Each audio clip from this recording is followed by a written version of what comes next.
তাই না বল দি? তো আমাদের উল নেওয়া হয়ে গেছে, তো আমাদের কিছু উল শর্ট পড়ছিল,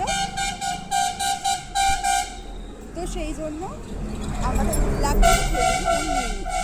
তাহলে চলো এবার তাহলে যাওয়া যাক। দেখো কথা বলতে বলতে কিন্তু আমি চলে এসেছি, কিছু কেনার ছিল আমার, তো সেই জন্য আজকে কিন্তু বেশি কিছু কিনবো না। অন্যদিন তো অনেক কিছুই কিনি, আর যেটা আমি কিনবো সেটা কিন্তু এখনো আসেনি, পরে কিন্তু আবারও আসবো।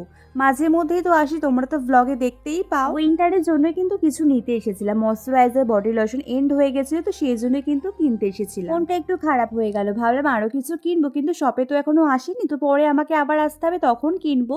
মনে হয় যতই কিনি ততই কম হয়ে যায়, এরকম একটা ব্যাপার। আমাদের হয়ে গেছে পুরো কেনা কমপ্লিট, তাহলে চলো বেরোনো যাক। এখান থেকে কিন্তু আমরা যাব সুইট শপে, মানে সিঙ্গারা কিনতে। সিঙ্গারা খেতে তো আমরা খুব ভালোবাসি, তো সেই জন্য কিন্তু সিঙ্গারা কিনবো। তো এখানে আমরা কিন্তু ওয়েট করছিলাম সিঙ্গারার জন্য। এখন সিঙ্গারা নেওয়া হয়ে গেছে, এবার আমরা যাচ্ছি ফার্মেসিতে ওষুধ কিনতে। ওষুধ কেনাও কিন্তু আমাদের কমপ্লিট হয়ে গেছে। দেখো টোটোতে কিন্তু আমরা বসে রয়েছি বাড়ি যাবার জন্য। আমরা টোটোতে বসে পড়েছি, তাহলে চল বাড়ি, তাহলে যাওয়া যাক। এই দেখো নিয়ে নিয়েছি, এই যে দিদি, আর এই যে দুজনে আবার বসে পড়েছি। চলো গাইস তাহলে যাই, টোটোতেই রয়েছি আমরা।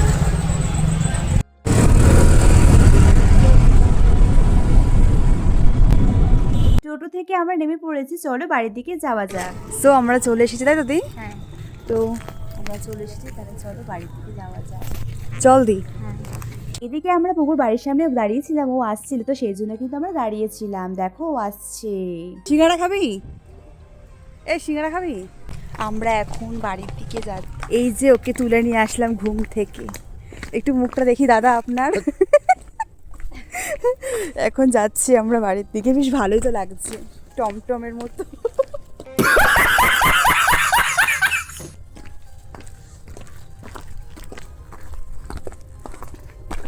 দেখো হাতে কত কিছু।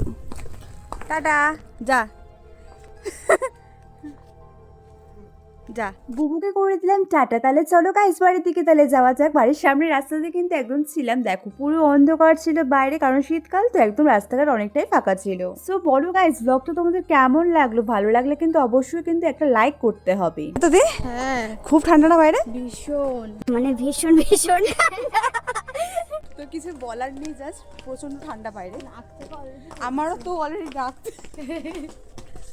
চলো, ওই দেখো বাড়ির সামনেই রয়েছি। এখানে সবাই খেয়েছে যাওয়ার সময় আলো ছিল না? হ্যাঁ এখানে অন্ধকার এখন। যাওয়ার সময় লাইট ছিল? হ্যাঁ ছিল, অন্ধকার, হয়তো খেলেনি আর। হাসাহাসি করতে করতে কিন্তু বাড়ির সামনে কিন্তু চলে এসেছি।